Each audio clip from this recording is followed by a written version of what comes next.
আসসালামু আলাইকুম বন্ধুরা, সবাইকে সিস্টার্স কিচেনে স্বাগতম। আজকে আমরা বাটা মাছ দিয়ে পাহা রান্না করব, তো দেখতে থাকুন। আগের দিনের মানুষরা এইভাবে তরকারি রান্না করে খেতে খুবই পছন্দ করত।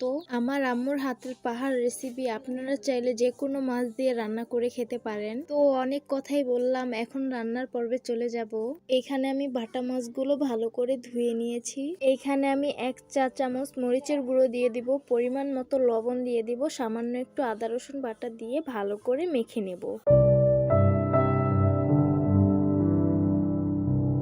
মাছগুলো ম্যারিনেট করে নিয়েছি, চুলায় কড়াইটা বসিয়ে দিয়েছি। কড়াই গরম হয়ে গেছে, পরিমাণ মতো সয়াবিন তেল দিয়ে দিব। তেলগুলো গরম হয়ে গেছে, এখন একে একে সবগুলো মাছ ভেজে নিব।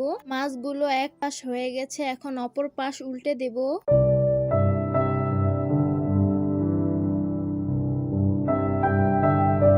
মাছগুলো ভাজা হয়ে গেছে, একটি পাত্রে উঠিয়ে নিব মাছগুলো। মাছ ভাজা তেলে সামান্য একটু তেল দিয়ে দিয়েছি, এখন পেঁয়াজ কুচিগুলো দিয়ে দিব। পেঁয়াজগুলো হালকা ব্রাউন কালার করে নিয়েছি, আর শুকনা মরিচ বাটাটা দিয়ে দিব।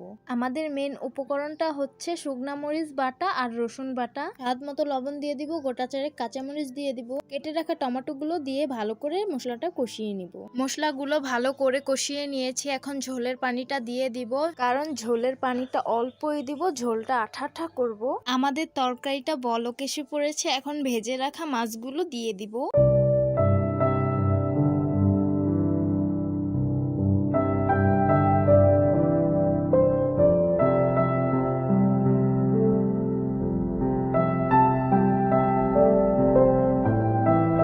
আমাদের তরকারিটা হয়ে গেছে, এখন ধনিয়া পাতা কুচি দিয়ে একটু নেড়ে নামিয়ে পরিবেশন করে নিব।